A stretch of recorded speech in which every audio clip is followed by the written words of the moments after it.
The morning Claire Holt lost her biggest donor, the sky over Pittsburgh was the color of old iron. Not the dramatic charcoal of a coming storm, just gray. Flat and indifferent, impermanent, the way the sky gets in February when winter has stopped being a season and become a condition. She sat in her car in the parking lot of the Allegheny Community Trust building for 4 minutes after the meeting ended, not thinking, just breathing, watching the exhaust from the building's heating vents curl upward and disappear into that gray nothing above. Inside, a man named Gerald Pratt, soft hands, good suit. The practiced sympathy of someone who delivered bad news professionally had told her that the trust was redirecting its community development funds. Unforeseen budgetary constraints, he said. He used the word unfortunately 3 times in 6 sentences. He did not meet her eyes when he said it. He met the table. Claire had nodded. She had thanked him for his time. She had walked out through the marble lobby with her spine straight and her face composed the way her mother had taught her, the way women in hard situations learn to walk, like the ground beneath them is solid even when they know it isn't. In the car, she allowed herself 4 minutes. Then she started the engine and drove. Her office was on the second floor of a narrow building on Butler Street in Lawrenceville, sandwiched between a print shop and a tax preparation service. The sign on the door read, Meridian Community Coalition, in simple black letters. The window beside the sign had been repaired twice in the past 4 months. Each time it had been broken in the small hours of the morning. Each time the police report had noted no suspects. Each time Claire had called the glazier herself and paid from the operating budget. She climbed the stairs and sat at her desk and opened her laptop and stared at the spreadsheet that told the story of an organization dying by 1,000 small cuts. 3 major donors had withdrawn in the past 6 weeks. The figures were clinical and precise and merciless. At the current rate of attrition, she had 11 weeks of operational funding remaining. 11 weeks to stop Warren Cross from breaking ground on the Meridian Riverfront project. 11 weeks to save a neighborhood that Cross Corporation had already written off as an acquisition. The Meridian Project. That was what they called it in the press releases. Clean language for a dirty plan. 240 acres of former industrial land along the Allegheny River. Prime real estate, river access, a developer's dream. Cross intended to build a distribution center and commercial warehouse complex on land that environmental advocates, Claire included, had spent years arguing was still contaminated from decades of steel production. The environmental impact studies Cross had submitted to the city were in Claire's professional judgment fiction. She had said so publicly. She had brought in independent scientists who agreed with her. She had presented their findings to 3 separate city council committees. Nothing had moved. Warren Cross was 72 years old. He had been building things in Pittsburgh for 40 years. His name was on a pediatric wing at UPMC. It was engraved above the entrance of an engineering school at Carnegie Mellon. His face appeared in the business section of the Post-Gazette with a frequency that suggested the paper considered him a civic institution rather than a subject of coverage. Men like that did not lose zoning disputes to community organizations with leaky windows and dying donor bases. Claire knew this. She had always known this. She fought anyway.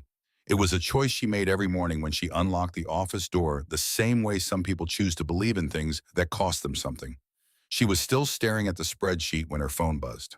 A text from her volunteer coordinator. 2 more canvassers had dropped out of the weekend schedule. No explanation. She set the phone face down on the desk. Outside, the gray sky had darkened by a single shade. It was 11:15 in the morning. She needed coffee. She needed to think. She needed 11 weeks to turn into something more than 11 weeks. She got up, pulled her coat from the hook by the door, and walked out. The bridge over to the north side took her past the underpass at Anderson Street. She had driven this route 100 times and never stopped the way city people learn not to stop, not because they don't care, but because stopping doesn't change the math. But that morning she stopped, not by choice. A municipal truck was parked at an angle across the service lane, orange cones spread around it, and a man in a reflective city-issue vest was talking to someone Claire couldn't see. She rolled down her window. Cold air knifed in. Then she saw them, a man and a dog. The man was tall, lean beneath layers of worn clothing that had given up their original colors to time and weather. A brown leather jacket cracked at the elbows over a flannel shirt. His hair was dark with silver running through it at the temples, grown past the point of intention. His beard was rough and patchy. He looked to be in his early 40s, though the particular erosion of sleeping outside made age hard to read. He stood very still while the city worker spoke. Not slumped, not hostile, just still. The stillness of a man who has been told to move before and knows how to receive the instruction. Beside him was a German shepherd, gray and white large through the chest and shoulders, with amber eyes that tracked the city worker's movements with a calm, patient intelligence. The dog was not agitated, it simply watched. It sat pressed against the man's right leg as though it had been stationed there. The man nodded once. He pulled a shopping cart forward, a few bundled belongings, a sleeping bag, a cookpot, and began moving it toward the sidewalk. His left knee moved with a slight irregularity. Not a limp exactly, just the minor betrayal of an old injury that cold weather made honest. The city worker watched him go, then turned back to the truck. Claire was moving before she'd decided to move. She pulled into the lot of a nearby auto body shop, got out, walked back toward the bridge. The man had stopped at the corner looking across the river. The dog sat beside him. They were not moving with urgency. They were standing the way people stand when they're trying to figure out which direction has anything in it. She approached from the side, not from behind. She'd learned that. She pulled a 20 from her wallet. He saw her coming and watched her without expression. "Here," she said. She held the bill out. He looked at the money, then at her. His eyes were brown and deeply quiet. They were not the eyes she expected. She had expected vacancy or suspicion or the particular exhausted performance of gratitude that people who depend on strangers learn to produce.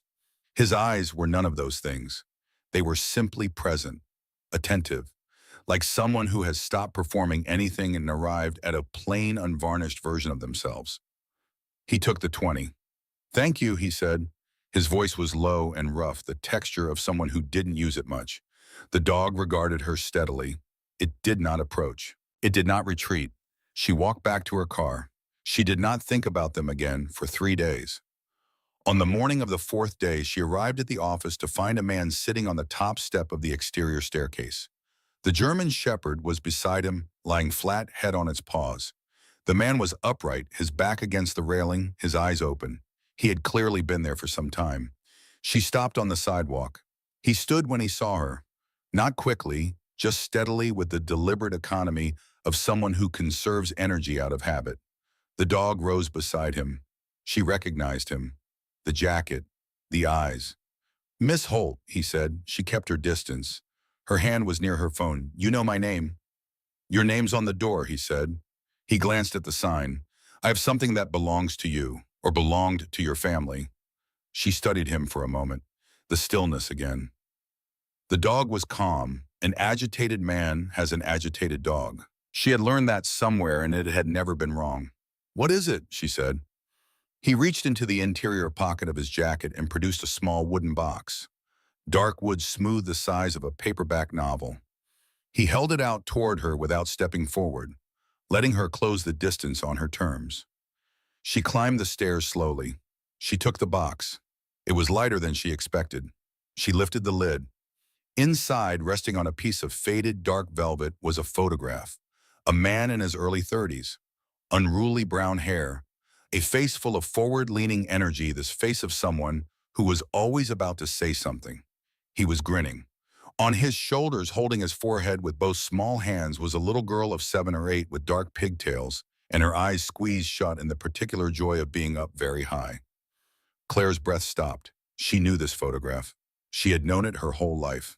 In the version she carried in her memory, it was framed on the mantelpiece of her childhood home in Lawrenceville. Her mother had kept it there until she died. But this was not a copy. This was not a scan. This was the original. The slight overexposure on the left side from a faulty camera flash. The small crease in the lower right corner where a 7-year-old had grabbed it one afternoon and bent it slightly before her mother gently took it back. "Where did you get this?" she said. It was not quite a question.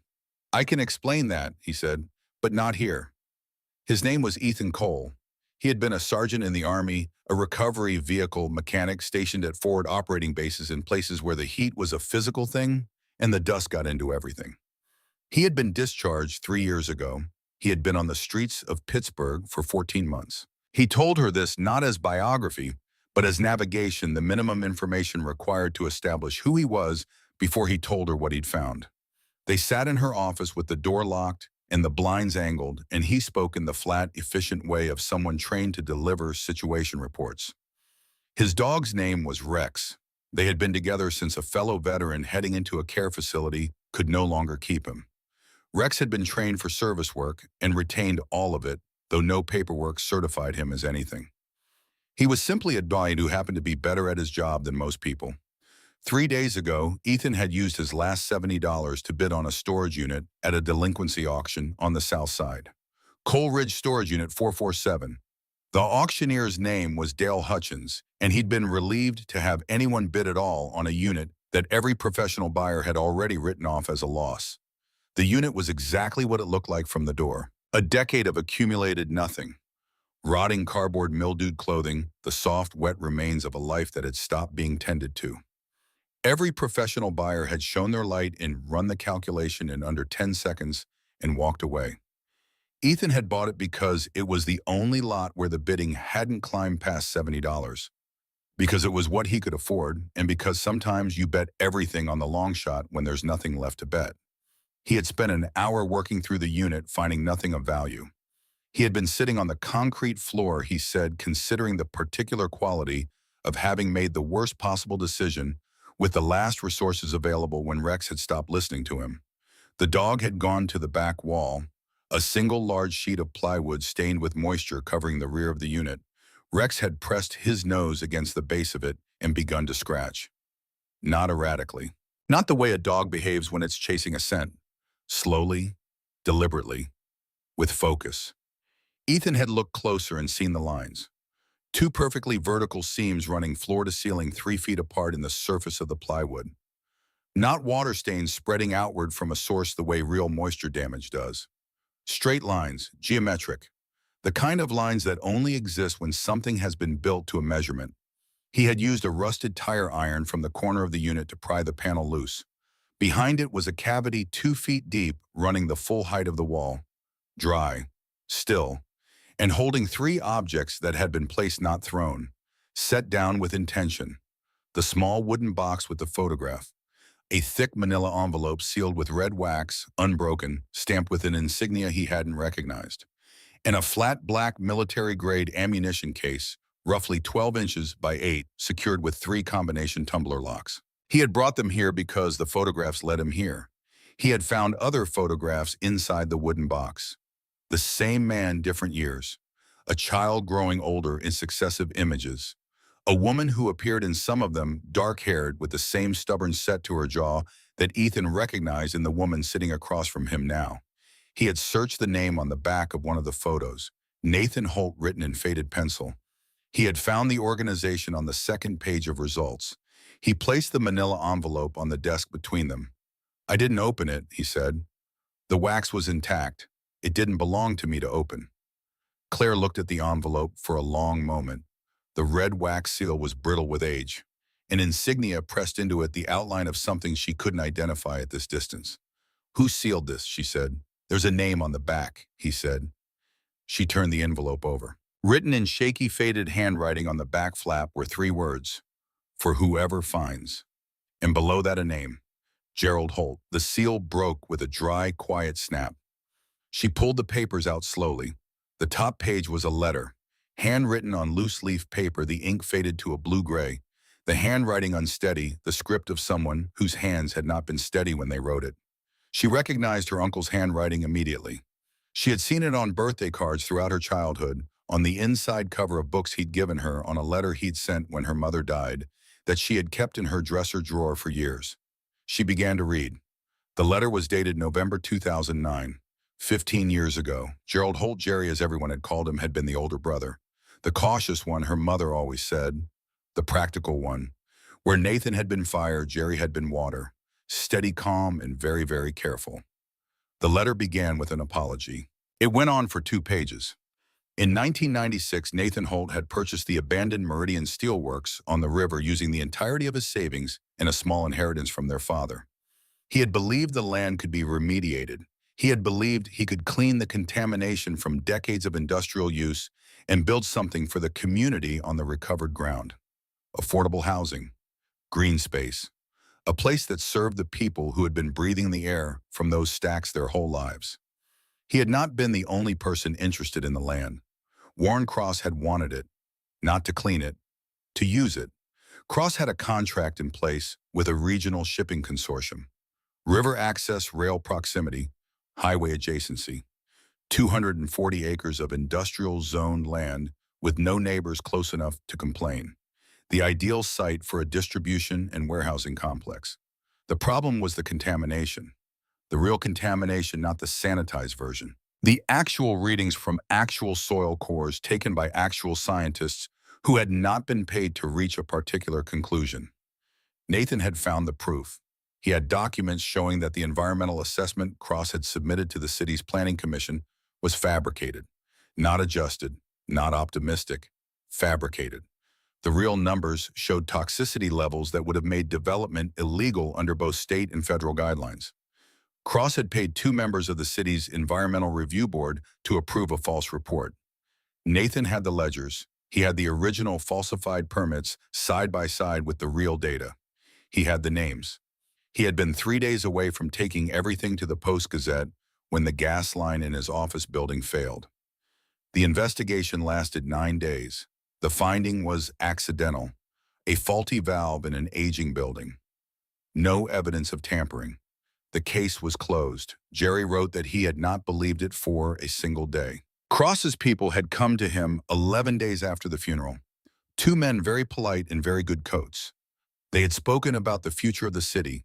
They had spoken about how important it was in difficult times for families to stay safe. They had mentioned in passing that Nathan's daughter was very young and that it would be a terrible thing for a child to grow up without any family at all. The threat was quiet and it was absolute. Jerry had signed the papers that transferred what remained of Nathan's estate. He had taken the money Cross's lawyers placed in front of him. He had told them he knew nothing about any documents, any ledgers, any tapes. But he had kept one thing. He had taken everything Nathan had collected: the ledgers, the permits, the falsified assessments, the original deed to the Meridian land, and one other item he described only as a recording, and he had locked them in the ammunition case. He had sealed the case and placed it in a storage unit he paid for under a false name, along with the wooden box of his brother's personal effects and the letter he was now writing. He had paid the rent on Unit 447 for 9 years from a separate account. When he died, the payments would stop. Eventually, the unit would go delinquent. Eventually, it would be auctioned. He wrote that he was sorry. He wrote it 5 times in 5 different ways, none of them adequate. He wrote that he had spent 15 years telling himself he was protecting Claire and her mother. He wrote that he knew in the honest part of himself that he rarely visited that he had been protecting himself. He wrote that he could not go to his grave without at least leaving the truth somewhere it might one day be found. I don't know who you are, the letter ended. Maybe you are a stranger who found this by accident. Maybe God is kinder than I deserve. If you have any courage, the courage I did not have, please find Nathan's daughter. Her name is Claire. She has been fighting that man her whole life without knowing what she's really fighting. Give her the truth. Give her the tools to finish what her father started. I am so sorry, Nathan. I am so sorry, Claire. I was a coward, and I have no excuse worth the ink it would take to write it. The letter was signed in the careful cursive of a man who had practiced his signature because it was the one thing that still felt controlled. Gerald Arthur Holt. Claire set the letter down on the desk. The office was very quiet. Outside, a bus went past on Butler Street. The fluorescent light above the desk hummed its thin, constant note. She was 8 years old the last time she saw her father. She remembered the smell of his jacket. She remembered the way he always had a pen tucked behind his ear that he would forget about, and then be surprised to find when he reached up to scratch his head. She remembered that he laughed loudly and without embarrassment, the laugh of a man who found things genuinely funny and saw no reason to moderate his response. She had been told in the particular careful language that adults use with children and around death that it had been an accident, a tragic and sudden accident. She had grown up with that. She had built her understanding of her own history on that. She had become the person she was partly in honor of a man who had died by misfortune, whose work had been unfinished by circumstance. For 30 years, she had been mourning the wrong death. Her father had not died by accident. Her father had been murdered.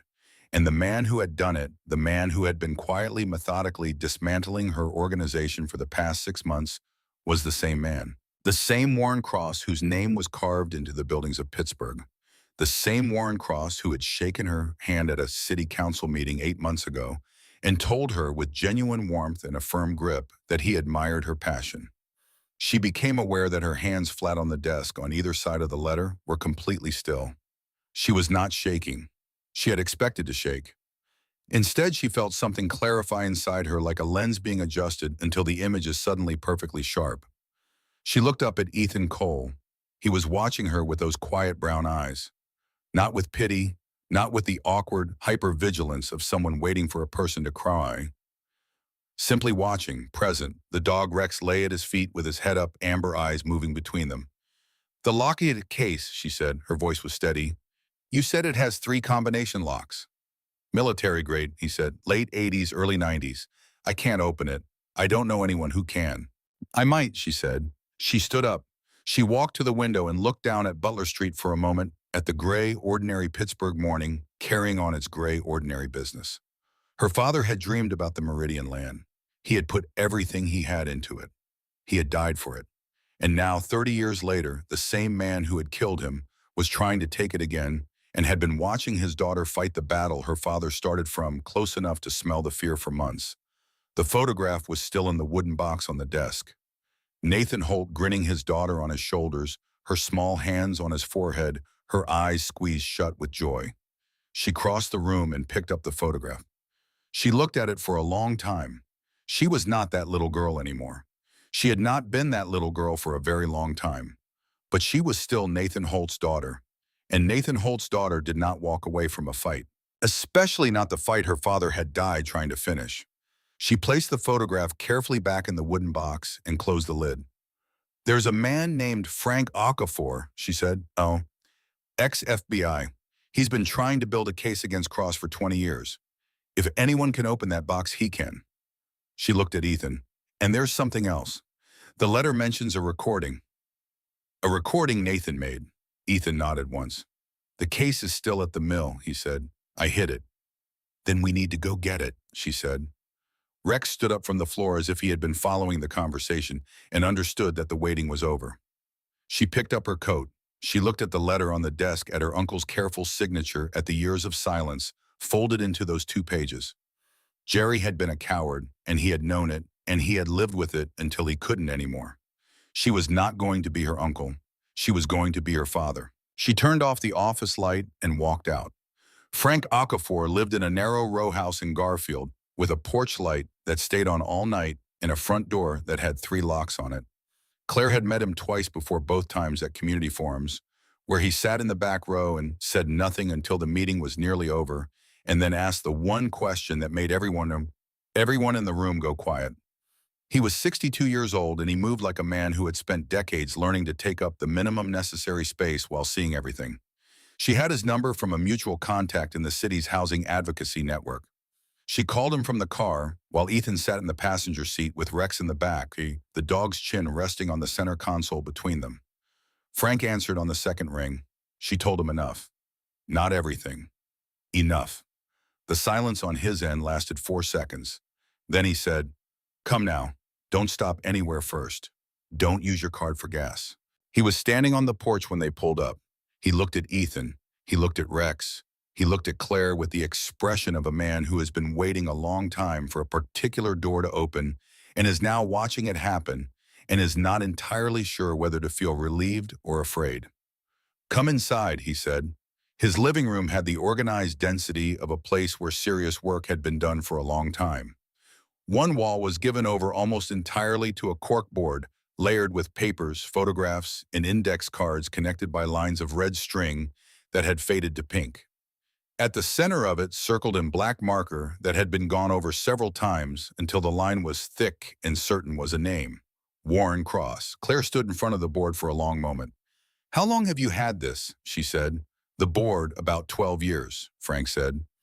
He moved to the kitchen and came back with 3 mugs of coffee without asking. The investigation itself longer. I started building a corruption case in 1999, spent 2 years on it, got close enough that certain people got uncomfortable. He handed a mug to Claire, one to Ethan. My supervisor called me in and told me the investigation was being suspended pending a national security review. Post 2001, that phrase meant whatever powerful people needed it to mean. They buried it, Claire said. They filed it in a room I don't have access to. He sat in the armchair across from the couch, holding his coffee in both hands. I resigned 8 months later. I wasn't going to spend a career stamping approved on other people's cover-ups. He looked at Claire steadily. Your father's name is on that board, Miss Holt. Has been since the beginning. I always believed the gas leak was engineered. I could never prove it. The proof exists, Claire said. She told him about the storage unit, about Jerry's letter, about the ammunition case, about the recording Nathan had made. Frank was very still while she spoke. When she finished, he set his coffee mug down on the table with exaggerated care, the way a man does when he needs to do something with his hands to keep his face composed. You're telling me Nathan Holt recorded Warren Cross threatening him directly? That's what my uncle's letter describes. Frank looked at the ceiling. He looked back at Claire. Where is the case now, he said. Hidden at the Meridian Mill, Ethan said. It was the first time he had spoken since they arrived. I can take you there. Frank nodded once. He stood up. Then we go tonight, he said, before Cross's people find it first. He said it so calmly, so practically, that it took Claire a moment to register the full meaning of the sentence. You think they're already looking, she said. Miss Holt? Frank said, pulling on his coat. The man has been systematically dismantling your organization for 6 months.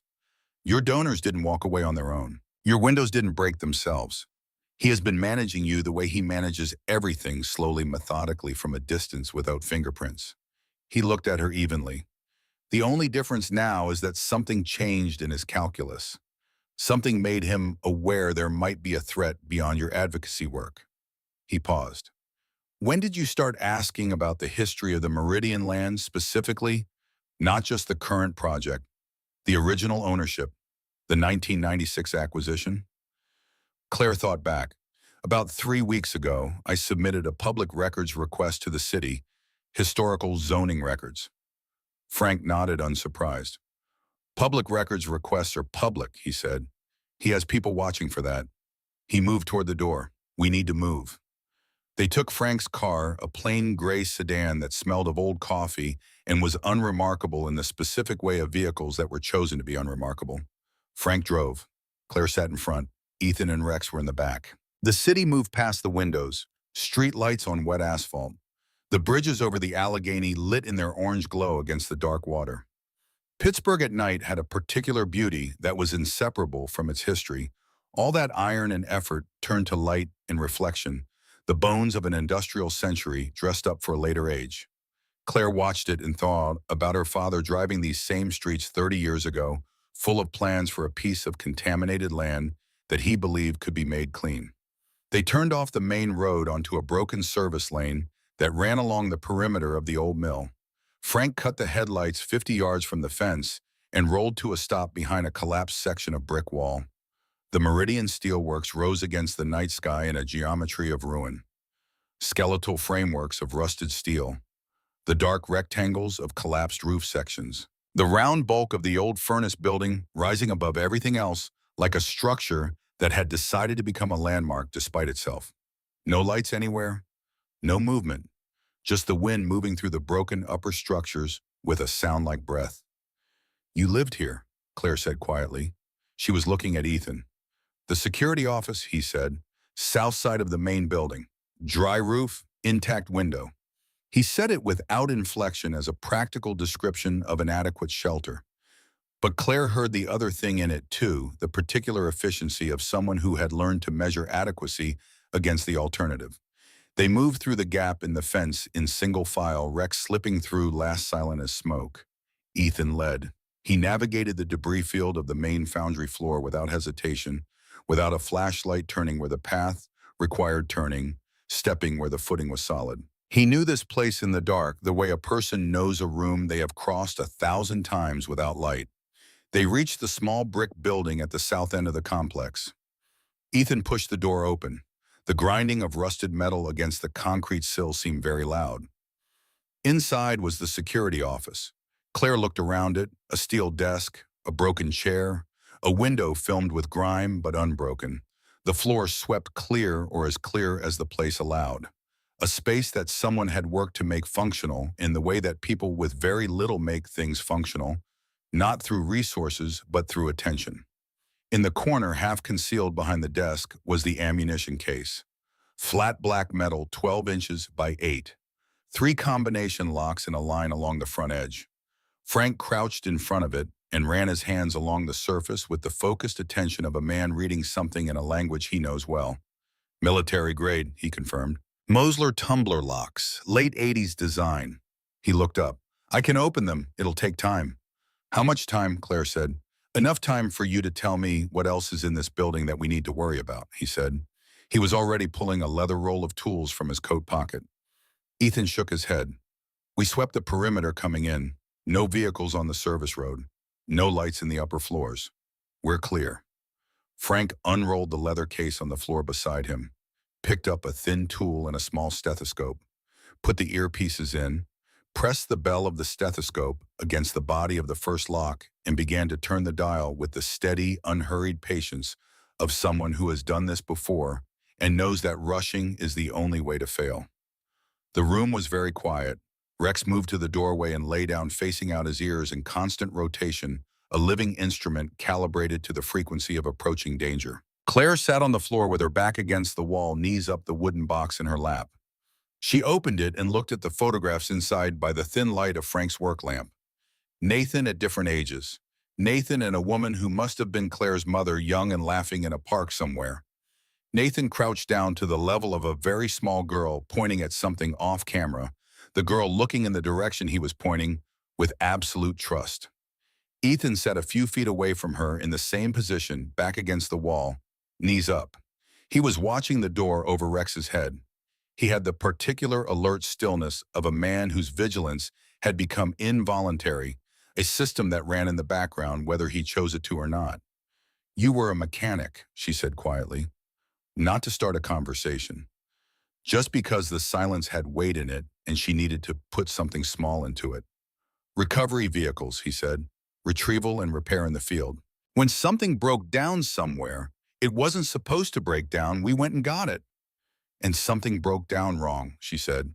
She had read between the lines of enough things to know the shape of the story without its details. A man named Marcus Webb, he said. His voice was level and factual. Hydraulic failure on a recovery lift. Substandard parts on a government contract. The investigation ruled it operator error. The man who ruled it that way, a colonel named Richard Voss, had a reason to protect the supplier. He paused. I knew what happened. I knew why it happened. I had documentation. I signed a report that said otherwise. They pressured you, Claire said. Yes, he said, and I let them. He said it without self-pity, which made it worse, somehow cleaner and harder. I told myself there were reasons, that fighting it would accomplish nothing, that Marcus was already dead and the truth wouldn't change that. He was quiet for a moment. I've had a lot of time to understand the difference between reasons and excuses. The first lock clicked. Frank murmured something that was not quite a word and moved to the second. My uncle said the same thing in different words, Claire said, that Nathan was already dead, that the truth wouldn't change it. She looked at the photograph in her hand. What it changes is what comes after. Ethan looked at her. In the dim light, his face was all shadow and plain, the weathering in it standing out clearly, but the eyes still that same quiet brown. Yes, he said, that's exactly what it changes. The second lock clicked. Then Rex made a sound. It was not a bark, not a growl, a single high, tight note almost below the range of hearing that Claire felt more in her chest than heard with her ears. Then the fur along the back of his neck rose in a single slow wave, and he came to his feet without urgency, but with total commitment, facing the door. Ethan was moving before Claire had fully processed the sound. He was at the wall beside the door frame and 2 steps back flat against the brick, looking at Frank without needing to say anything. Frank set down his tools without a sound. His hand moved inside his coat. They waited. The footsteps came from the north side of the building, 2 sets unhurried, the confident walk of people who expected to be the most dangerous thing in the space they were entering. The crunch of boot soles on frozen debris. A brief exchange of low words too quiet to make out, and then the sweep of a flashlight beam cutting past the doorframe of the security office. Claire pressed herself against the wall. Her heart was very loud. The beam moved away. They were checking the main foundry floor first. Back door, Ethan breathed. Just those two words barely moving his lips. Frank was already closing the ammunition case, lifting it from the floor. He moved without sound in a way that suggested his FBI training had been thorough on the question of weight distribution and footfall. Ethan touched Claire's arm once, a direction, not a comfort, and moved toward the rear of the small room, where a second door she hadn't noticed it in the dark was set into the back wall. A maintenance exit. He had known it was there. Of course he had known it was there. He eased it open, an inch at a time. Cold air, dark alley between the security building and the outer fence. Clear. They moved through it in order, Frank, with the case, Claire, Rex, Ethan last. Ethan pulled the door shut behind them without sound. The alley was black. No moon. The outer fence ran along the right side of it, the security building's brick wall along the left. 30 yards to the gap in the fence. Claire could see it as a slightly lighter rectangle against the darkness, the bent chain link framing a section of the service road beyond. They were 15 yards from the gap when the flashlight beam swept around the corner of the building behind them. There. A man's voice. Sharp. Running. Not a choice, just what the body does when the calculation completes itself instantly. Claire ran. The gravel under her boots announced every step, and she couldn't do anything about that. Frank was ahead of her, the case under one arm, moving with a speed that did not match the impression he gave standing still. Rex was a gray blur at her side. The gap in the fence, Frank threw first, the case scraping the chain link with a metallic shriek. Claire threw, catching her coat on the bent wire, pulling hard, feeling it tear. Rex threw in a single fluid motion. Ethan threw last, spinning on the other side to face back through the gap. The man coming up the alley was large and fast. He had the size of someone who had been chosen for this kind of work partly because of what he looked like. He was maybe 20 yards away and closing. Ethan looked at Rex. He pointed not at the man but at the right down the service road that ran parallel to the fence, the opposite direction from Frank's car. Rex, he said, just the name, and then a single word, go. Rex understood. He ran not away, not toward the man. He ran parallel along the fence and then rounded the corner of the brick wall and exploded into sound. A volley of barks that hit the old brick in the iron structures like cannon fire, the acoustics of the dead mill amplifying everything until it came from everywhere at once, disorienting and enormous. The dog, it went that way. A second voice from somewhere around the south side of the building. The large man slowed, stopped, looked at the gap in the fence where Claire and Ethan were pressed against the outer wall in the shadow, invisible and not breathing. He turned toward the sound of the barking and ran. Ethan exhaled. Now, he said. They moved fast and low along the wall, away from the fence gap, away from the sound of the barking that was already beginning to fade as Rex circled away from the pursuit. Frank's car was 40 yards ahead. The doors unlocked with a quiet click as Frank hit the fob. They were in and moving before the doors were fully closed. Frank drove without lights until they were 3 blocks from the mill. Then the headlights came on and he turned north and kept his speed precisely at the limit, the way you drive when you need to be invisible and know that the way to be invisible on a public road is to do nothing that would cause someone to look at you. Claire sat in the front seat and breathed. Her coat was torn at the shoulder. Her hands were shaking now, finally, in the delayed way that adrenaline leaves the body once the immediate need for it is over. She pressed them flat against her thighs and made them stop. Rex reappeared at a corner 6 blocks from the mill, sitting calmly under a streetlight as though waiting for a bus. Ethan spotted him first. Frank pulled over without being asked. Rex jumped into the back seat, turned once, and lay down with his head on Ethan's knee, breathing hard but satisfied. Good boy, Ethan said quietly. They drove to Margaret Weston's office. Frank had already called her from the road with 3 words, "We have it." Margaret Weston was 52 years old and had spent 25 years as an independent attorney in Pittsburgh, which meant she had spent 25 years being the person that other people called when the situation had moved past the point where normal options applied. She was a tall woman with close-cropped gray hair and an office that was meticulous in the way of someone who understood that disorder in a professional environment was a form of vulnerability. She met them at the side entrance of her building on Liberty Avenue and said nothing until they were upstairs with the door locked. Then she looked at the ammunition case on her conference table and said, "Open it, Frank." Frank sat down with his tools and the stethoscope and resumed where he had left off. The third lock was the most resistant.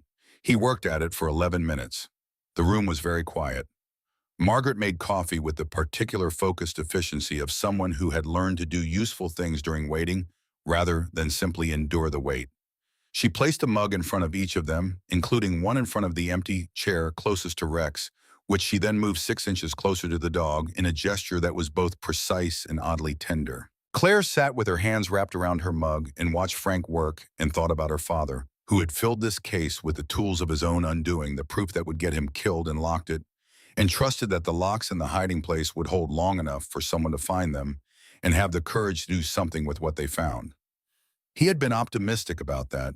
He had died optimistic. The third lock released with a sound like a quiet exhalation. Frank looked up at Claire. "It's yours," he said. She stood up. She walked to the table.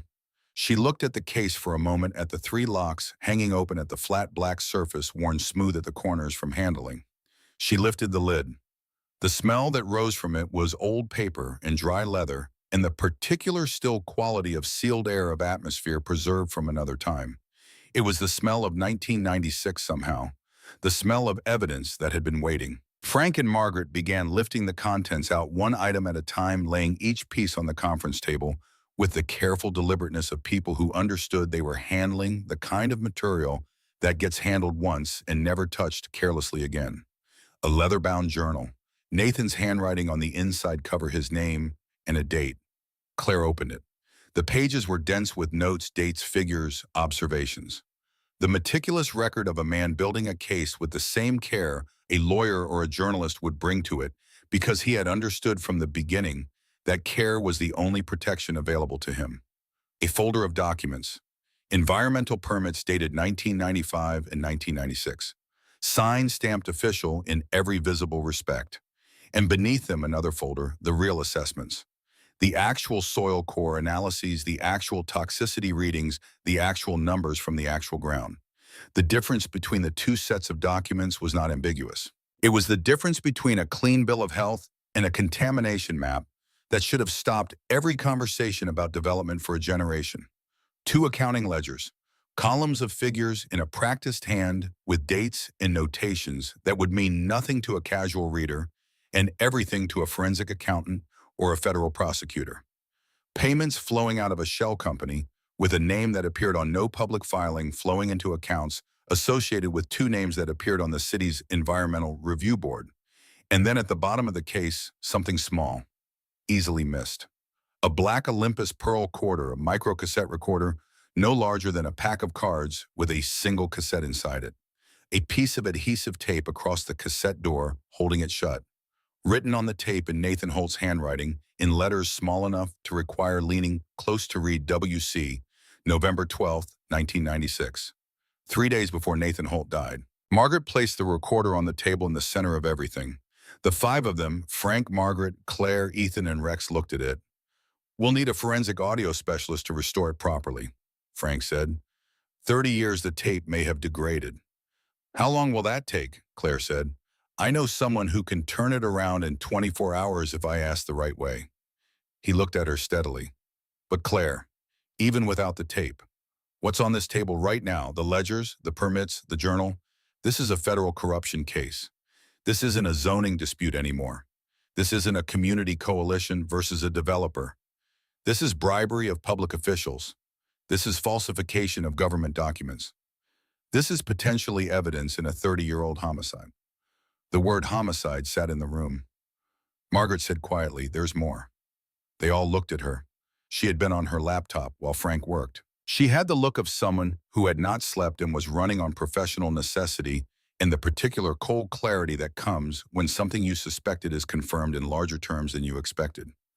She had used the names from Nathan's journal, the two men on the review board, the shell company, the dates as starting points. She had spent the night tracing threads through public records, old court filings, archived news, and the databases she paid access to specifically for situations like this. She turned the laptop to face the table. Nathan Holt was not the only person who became inconvenient to Warren Cross in that period, she said.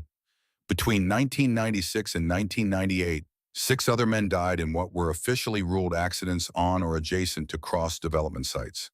A site foreman, 2 independent inspectors, a city planner, a local reporter who had been working on a story about river contamination, and a retired engineer who had submitted a dissenting review to the Planning Commission. The silence in the room was complete. 7 men, Claire said. 7 men, Margaret confirmed. I've been in contact tonight with a woman named Patricia Odom. She is the daughter of the site foreman. She has been trying for 20 years to get someone to take her seriously about the circumstances of her father's death. Margaret looked at Claire. She is not alone. I have preliminary contact with representatives of 3 of the other families. They are all to a person waiting for someone to tell them they are not crazy, that what they always believed is true. Claire looked at the table, at the journal and the ledgers and the permits and the small recorder with the tape inside it, at everything her father had died collecting, at everything her uncle had been too afraid to use. She thought about Warren Cross shaking her hand at the city council meeting, the warmth of his grip, the sincerity in his voice when he said he admired her passion. She thought about Jerry living with this for 15 years before he could bring himself to even write a letter and hide it in a box. She thought about Ethan, who had signed a false report for a dead friend and spent years in the ruins of that decision. She looked at Frank, who had built a case once and watched it get buried and had kept the board on his wall for 12 years because some part of him had never accepted the burial as final. There were different kinds of courage, the loud kind that announces itself and the quiet kind that simply refuses to stop. We need to meet with Cross, Claire said. Margaret nodded as though she had been waiting for Claire to arrive at this. On our terms, Margaret said. In this office, I want him here, not his lawyer's offices, not on his ground. She paused. And Claire, I want him in the room, not his representatives. Cross himself. He'll never agree to that, Claire said. He'll agree, Frank said, when he finds out what we have. He'll want to see how much we actually know. He'll want to assess the threat directly. He looked at her with his careful, steady eyes. That's the thing about men like Cross. They've been in control so long that facing a problem directly still feels like the safest option.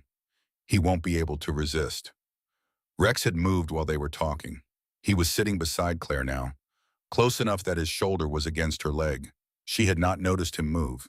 She put her hand on his head without looking down, and he leaned into it, warm and solid and present. Outside the windows of Margaret Weston's office, Pittsburgh was beginning the slow business of moving from night toward dawn. The sky over the river was still dark, but somewhere to the east behind the hills, there was the first barely perceptible suggestion of a change. Claire looked at the recorder, at the tape inside it, at her father's handwriting on the strip of adhesive that had held it sealed for almost 30 years. W.C., November 12, 1996, 3 days before they killed him. He had known something was coming. He had known, and he had recorded it anyway. He had done the dangerous, careful, meticulous work of a man who understood that he might not be there to tell the story himself and who had prepared for that possibility with the same committed clarity he had brought to everything. She was going to finish what he started.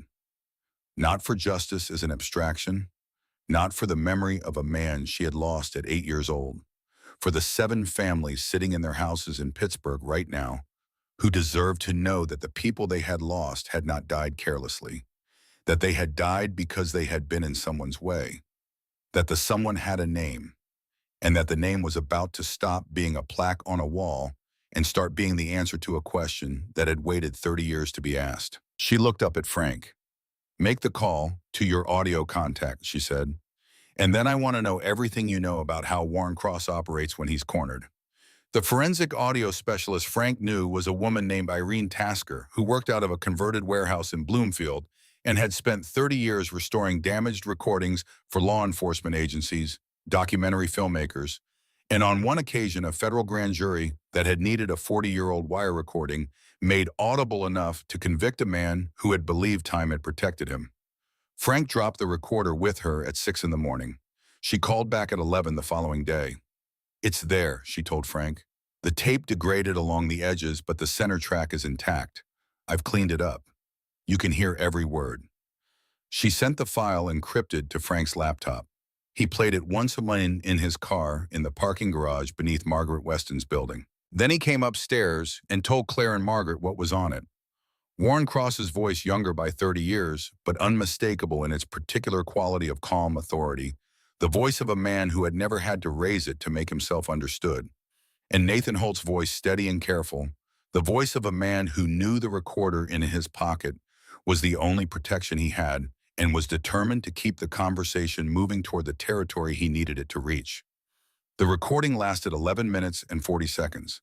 In those 11 minutes and 40 seconds, Warren Cross told Nathan Holt with the unhurried precision of someone describing a business arrangement rather than a threat that the Meridian Project would proceed. That the documentation Nathan believed he possessed would be proven inadequate, misinterpreted, or simply unavailable when the time came. That the city's review process had already reached its conclusions. And that Nathan's continued public opposition to the project represented a problem that Cross was prepared to solve in whatever manner proved most efficient. He did not say the word kill. Men like Warren Cross had not survived 40 years by saying words like that in rooms where they might be recorded. But the meaning was precise and complete and required no translation. Nathan had said near the end of the recording, his voice still level, "I want to make sure I understand you correctly, Mr. Cross." And Cross had said, with a patience that was its own form of menace, "I believe you understand me perfectly, Mr. Holt." 3 days later, Nathan Holt was dead. Margaret listened to the recording in her office with her eyes closed and her hands flat on the desk. When it ended, she sat without moving for a long moment. Then she opened her eyes and looked at Claire. "That's enough," she said simply. "That's more than enough." The meeting was arranged for the following morning. Margaret's office on Liberty Avenue occupied the third floor of a building that had been a bank in a previous life, and the conference room retained the proportions and gravity of that earlier purpose. High ceilings, tall windows looking out over the street, a mahogany table long enough to seat 12. The room had the quality of a place where serious things had been decided and the weight of those decisions had accumulated in the walls over time. Claire arrived first. She sat at the center of one side of the table and placed the wooden box in front of her. Not as a prop, just because she wanted her father in the room. Frank arrived next. He sat to her left and said nothing. He had the settled quality of a man who had waited 20 years for a particular morning and had now arrived at it and found it exactly as serious as he had always believed it would be. Margaret came in from the inner office, placed a single folder on the table in front of her chair, and stood by the window looking down at the street. Ethan sat at the far end of the table near the door with Rex beside his chair. He was there as a witness and as a presence, and he understood both roles without being told. Dex Calloway, the investigative reporter from the Post-Gazette, sat against the far wall with a legal pad on his knee. He had the wiry, impatient energy of a man who had spent his career pursuing stories that powerful people wanted buried and had developed a profound and productive anger about the size of the gap between what happened and what got reported. Frank had brought him in the previous evening. He had listened to the recording twice and spent the rest of the night making calls that confirmed 3 additional details from Nathan's journal that they had not yet been able to independently verify. He was there to observe and to understand that what he was about to witness was a story he would be given the opportunity to tell, but that the telling would happen on Claire's timeline, not his. At 10 minutes past 10, the elevator doors opened in the outer office and they heard voices. Warren Cross entered the conference room ahead of his lawyer, which told Claire something about him immediately, that he was a man who led from the front, not out of bravery, but out of the habit of dominance. The reflex of someone who had spent so long being the most powerful presence in every room he entered, that he no longer questioned whether that was still the case. He was 72 years old and he was impressively put together.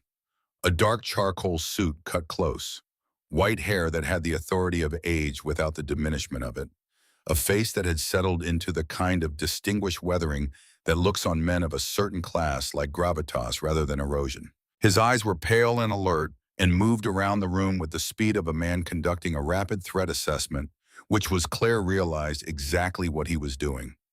His lawyer, a compact man named Hargrove, who carried his briefcase with the aggressive posture of someone whose job it was to manage situations before they became crises, took the chair to Cross's right. Tyler Cross sat down last. He was 35 and looked like the business school version of his grandfather, the same strong jaw and pale eyes. But on him, they sat in a face still undecided about what it was becoming. He wore his suit with slightly less certainty than the older man, the tell of someone who had inherited status rather than built it and occasionally felt the gap. Cross looked at Claire. He looked at Frank and registered recognition. He looked at Ethan at the end of the table with a slight narrowing of the eyes, the variable, the unfamiliar element, the thing that his preparation had not fully accounted for. Miss Holt, he said. His voice was the same voice from the recording, 30 years of age in it now, but the fundamental quality unchanged, warm on the surface, with something underneath that had the temperature of deep water. I appreciate you making the time. Thank you for coming, Mr. Cross, Claire said. She kept her voice even. She had practiced this particular evenness for 2 days, and it felt solid now, like ground she could stand on. I'll be direct since I think that's what serves everyone here. He settled back slightly in his chair, the posture of a man humoring a process he expected to control. We have recovered materials belonging to my father, Nathan Holt, Claire said. These materials were secured in 1996 and have remained undiscovered until recently. They include the original environmental assessments for the Meridian land, the real assessments, not the versions submitted to the Planning Commission. They include accounting records documenting payments made to 2 members of the city's Environmental Review Board. They include my father's personal journal, which details the full scope of what he found and who he found it pointing toward. Hargrove, the lawyer, was already drawing breath to speak. Cross put a hand on the table and Hargrove stopped. And, Claire said, they include an audio recording made by my father on November 12, 1996, 3 days before he died. She watched Cross's face. His expression did not change. That was the thing about men who had spent 40 years managing information and consequences. They had learned to keep their faces still when information arrived that required immediate internal recalculation. But his eyes moved, just slightly, just once, to the wooden box on the table in front of Claire and then back to her face. That's a significant claim, Hargrove said. His voice had the professionally skeptical quality of someone who has been paid to doubt things. Documents from 30 years ago, absent any chain of custody, absent any authenticated provenance. Frank, Claire said. Frank Okafor placed a single sheet of paper on the table and slid it down toward the lawyer. Forensic authentication report, Frank said. The recording was analyzed yesterday by Irene Tasker, 20-year career in evidence authentication for federal and state law enforcement. Her findings are in that document. He let that sit for a moment. The recording is authentic. The voice analysis is consistent with known recordings of Mr. Cross from the same period. There is no ambiguity in her conclusions. Hargrove looked at the document. He kept his face professionally composed, but something in his posture shifted the way a structure shifts when one of its foundational assumptions is removed. Mr. Cross, Margaret said from her end of the table, I've also been retained by Patricia Odom, daughter of Gerald Odom, site foreman, who died in 1997 on the Westfield Bridge project, and by the families of 2 additional men who died in circumstances connected to your development projects in the same period. She opened her folder. We have identified 7 deaths total, including Nathan Holt, across a 26-month window. I have retained independent forensic consultants who have reviewed the original accident reports. Their findings regarding certain inconsistencies in those reports are also in front of you. She placed a second document on the table. The room was very quiet. Cross looked at the documents. He looked at them with the careful attention of a man reading a map and discovering that the terrain it describes is not the terrain he believed he was standing in. Then he looked at Claire. Miss Holt, he said. His voice was still level, still warm, still somehow the voice of a man who believed he was managing the situation. I understand this is deeply personal for you. The loss of a parent at a young age, I have my own experience of that kind of grief, and I know that it can shape how we interpret events, how we look for explanations that feel adequate to the scale of the loss. He paused. What you have described is a serious set of allegations. My team will need to review everything you've presented. We should allow the appropriate processes to... Mr. Cross, Claire said. He stopped. She reached into the folder beside the wooden box and took out a small device, a digital recorder, Irene Tasker's restored file transferred to a current format. She placed it on the center of the table. I want to make sure I understand you correctly, she said. She pressed play. The voice that came out of the small speaker was Warren Cross's voice from 1996, young and cold and precise. Every word of the 11 minutes and 40 seconds filling the conference room with the sound of a conversation that had been intended to leave no record and had instead been waiting 30 years for this room, this morning, this audience. Cross's voice saying Nathan Holt's name. Cross's voice describing with the patience of absolute certainty how the situation would resolve. And near the end, Nathan's voice steady and deliberate. I want to make sure I understand you correctly, Mr. Cross. And Cross's voice final and unhurried. I believe you understand me perfectly, Mr. Holt. Claire stopped the recording. The silence that followed was the loudest thing she had ever heard. Warren Cross sat very still. His face had undergone a change that was not dramatic, but was complete. The warmth was gone. The managed authority was gone. What remained was a face stripped to its structure, and the structure was old and tired, and for the first time in the hours since he had entered the room, genuinely uncertain. He had spent 40 years being the man who knew things that other people didn't know. He had spent 40 years being the person who held the recording, metaphorically speaking, the information, the leverage, the capability that others lacked. He was sitting now in the experience of its opposite, and he did not have a vocabulary for it because he had never needed one.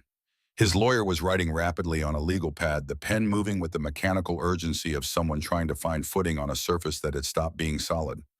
Tyler Cross had not moved since the recording ended. He sat had his hands on the table in front of him, looking at neither Claire nor his grandfather, but at some middle distance between them, where the arithmetic of the situation was apparently visible to him in a way that required his full attention. He was the one who spoke first. Grandfather, he said, his voice was quiet, not gentle quiet in the way of someone choosing words for their precision rather than their comfort. I need you to hear me. Cross turned to look at his grandson. The tape is authenticated, Tyler said. The forensic report is from a credible source with a federal track record. We have 3 independent families represented in a joint civil action with documentation of irregularities and accident investigations spanning 26 months. He paused. Dex Calloway is sitting against that wall, which means the Post-Gazette already has the story. The only question on the table right now is what version of it runs tomorrow morning. Tyler, the lawyer began. I'm not finished, Tyler said in the same quiet voice. He looked at his grandfather steadily. If this goes to trial, federal corruption, bribery of public officials, and whatever a prosecutor decides to do with a recording of a conversation, 3 days before a man died in what is now a contested accident, the stock is gone before the first motion is filed. Every institutional relationship we have is gone. The hospital wing, the university building, all of it becomes a liability that those institutions will move to distance themselves from before the ink on the complaint is dry. He paused. I am going to be running this company for the next 40 years. I cannot run it from this. He turned to look at Claire. What are your terms? Hargrove said sharply. Tyler, this is not the appropriate. What are your terms? Tyler said again, not to the lawyer, to Claire. Claire looked at Tyler Cross for a moment. She recognized something in him that she did not particularly like and did not particularly need to like a man making a moral calculation that arrived at the right answer for entirely practical reasons. The answer was still the right answer. She looked at Margaret. Margaret opened her folder. A full public acknowledgement, Margaret said, from Warren Cross personally, not from corporate counsel, of his role in the falsification of environmental documentation submitted to the city in 1995 and 1996, an acknowledgement of the payments made to city officials, and an acknowledgement that the circumstances of Nathan Holt's death and the deaths of the other 6 individuals identified in our documentation were not accidents. Hargrove was shaking his head continuously, a machine set to one motion. A compensation fund, Margaret continued, of $20 million administered independently for the families of the 7 deceased, structured to be established within 90 days, and a $30 million endowment, Claire said. Her voice was steady. She had not planned to speak here, had planned to let Margaret carry the terms to their conclusion. But this part she needed to say herself. To establish a permanent fund for workplace safety advocacy in Pittsburgh, named for the 7 men, not for a building, not for a wing, for the work they were trying to do when they were killed. The room was quiet. Tyler looked at his grandfather. Warren Cross sat at the table with his hands folded in front of him. He was looking at Claire.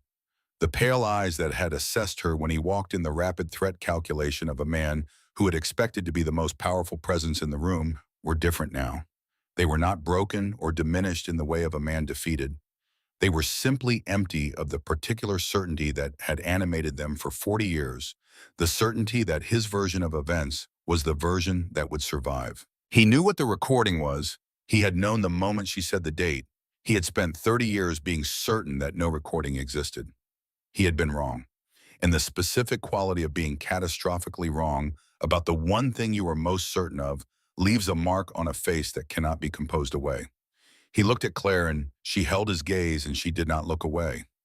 She thought about her father, about a man in his early 30s with unruly hair and a pen behind his ear, who had believed with the unreasonable conviction of the genuinely idealistic that the truth, if gathered carefully enough and documented precisely enough, would be sufficient protection. He had been wrong about that. The truth had not been sufficient protection. But he had been right about something more fundamental, that the truth once gathered and documented does not expire. It waits. 30 years in a lockbox in a rented storage unit, and it waits. "Draft the agreement," Warren Cross said. His voice was flat, not defeated, not remorseful, flat. The voice of a man signing a document because the calculation has resolved and the document is the only remaining move. His hands, when he picked up the pen that Hargrove placed in front of him, were steady. He had not become a different person. He had simply run out of room. He signed. Tyler Cross signed beneath him, his name clean and businesslike, the signature of someone who had already turned to face the direction he was going to spend the rest of his career managing. They left without ceremony, no handshakes, no parting words. The elevator doors closed and the room was still. Dex Calloway looked up from his legal pad. His expression was that of a man who has just watched something he had spent his career believing was possible actually happen, and who is still in the process of accepting that it was real. When he asked, "Tomorrow," Claire said, "front page." He nodded, gathered his things, and left. Margaret began collecting the documents from the table with the methodical care of someone processing a large amount of irreplaceable material. Frank sat back in his chair and looked at the ceiling with the expression of a man who has been carrying a weight for a long time and has just set it down and is trying to remember how his body feels without it. Ethan sat at the end of the table. Rex lay at his feet. They were both very still. Claire looked at the wooden box in front of her. She opened the lid. The photograph was there, where it always was now. Nathan Holt with his daughter on his shoulders, both of them caught in a moment of uncomplicated joy that neither of them had known at the time was 30 seconds in the future from a camera flash, and 30 years from the morning his daughter would finally know the truth of who he had been. She closed the box. The story that ran the next morning was as Dex Calloway had promised, front page. The Meridian Truth Cross admits 30-year cover-up, 7 deaths linked to fraud. The headline was clean and direct, the way serious stories are when the facts are sufficient and require no embellishment. The article was 4,000 words, documented with forensic precision, and it named names and dates and amounts with the steady confidence of a writer who knew that every claim was supported 6 ways. By noon, Cross Corporation's stock had fallen 31%. By 2 in the afternoon, UPMC had issued a statement indicating they were reviewing the naming arrangement on the pediatric wing. Carnegie Mellon followed at 4. The name above the engineering building entrance would be evaluated, they said, in light of the new information. The city council convened an emergency session. The mayor's office issued a statement indicating that the Meridian Riverfront project permit application was suspended pending a comprehensive review. 3 current council members retained personal legal counsel before the day was out. The 2 former members of the Environmental Review Board, both now in their 70s, were identified in Dex's follow-up piece 48 hours later. One released a statement through his attorney, the other did not respond to contact. Warren Cross did not make a public statement. His lawyer released the agreed acknowledgement on his behalf, 3 paragraphs of precise legal language that said what it said without a single word of genuine contrition. Tyler Cross appeared on the local news the following week in the controlled setting of a prepared statement speaking about the corporation's commitment to accountability and reform in a language so polished it had clearly been written by someone else. But the words he had spoken in Margaret Weston's conference room, The quiet and sentimental calculation of a young man deciding that truth was more survivable than the alternative. Those words had not been written by anyone. Those had been his. The compensation fund was established in 63 days. 90 had been the deadline. Patricia Odom, whose father had died on the Westfield Bridge project in 1997, came to Margaret's office to sign the final paperwork on a Tuesday afternoon. She was 58 years old, and she cried quietly and without embarrassment, holding the pen with both hands. She said that her mother had never believed it was an accident and had never stopped saying so. She said she wished her mother had lived to see this. Claire held Patricia Odom's hands for a long moment in the lobby of the building, and neither of them said anything because there was nothing that needed to be said that the silence didn't already contain. 6 months after the morning in the conference room, the Meridian Steelworks was a construction site. The old furnace building had been stabilized, and its bones were being incorporated into the design of the new structure. A choice the architect had made, deliberately preserving the industrial history of the land rather than erasing it, the way the truth of a place persists even when you build something new on top of it. The main foundry floor was coming down carefully, section by section, the rusted steel sorted for recycling. Where the collapsed loading dock had been, the foundation for the community center was already poured. Claire stood at the site most mornings, not supervising the construction manager handled that, but present, watching. The way you watch something being built when you understand what it costs and what it means. The community center would have affordable housing on the upper floors and community services on the ground level. A health clinic, a job training center, a dedicated suite of offices for veterans support services staffed by people who had been through the same systems that had failed men like Ethan Cole and who understood the specific ways that those failures accumulated. Ethan Cole was the site facilities manager. It was Margaret who had first used the phrase in the context of the job description, but Claire who had offered him the position, standing on the construction site on a cold morning in March, with blueprints spread on the hood of a truck between them. He had looked at the blueprints for a long moment. Then he had looked at her. "I don't have credentials," he said. "No certification, no degree. I have an honorable discharge and a knowledge of machinery. You have 20 years of experience with recovery and repair in conditions where failure wasn't an option," she said. "You navigated this entire site in the dark from memory under pressure without losing anyone. You built a fire out of a barrel and some scrap wood that kept two people alive on the coldest night of the year." She looked at him evenly. "I'm not looking for a credential. I'm looking for someone who knows how to keep things running and who I can trust." He looked at the blueprints again, at the site around them, at the frozen ground that had been industrial wasteland for 30 years and was now slowly and irreversibly being turned into something that served people. "Yes," he said, "I'll take it." He had an apartment now on the second floor of the renovated administrative building, one of the first units completed, small and clean and warm, with a refrigerator that was never empty and a bed that was never cold. Rex had a corner by the window that he had claimed on the first day and defended with the gravity of a dog who understood property rights. On the afternoon that the last structural section of the old foundry came down and the full scope of the new building's footprint became visible for the first time, Claire and Ethan stood together at the edge of the site and watched. Rex sat between them, his thick gray and white coat catching the late afternoon light, his amber eyes scanning the site with the calm, comprehensive attention that was simply his nature, neither on duty nor off. It's simply present as he had always been. The Allegheny River caught the sun to the west. The city rose behind them, all its layered history, and its complicated present, its names carved into buildings that were being reconsidered, its truth emerging slowly from the places where it had been stored against the day when someone would find the courage to bring it out into the light. Claire looked at the footprint of the building that was coming, at the space where the Veterans Support Suite would be, and the health clinic, and the affordable units for families who had been told for decades that this land was not for them. Her father had stood somewhere on this ground 30 years ago and seen it the same way, not as what it was, but as what it could become, the way idealists see the world stubbornly and at great cost without ever quite being wrong.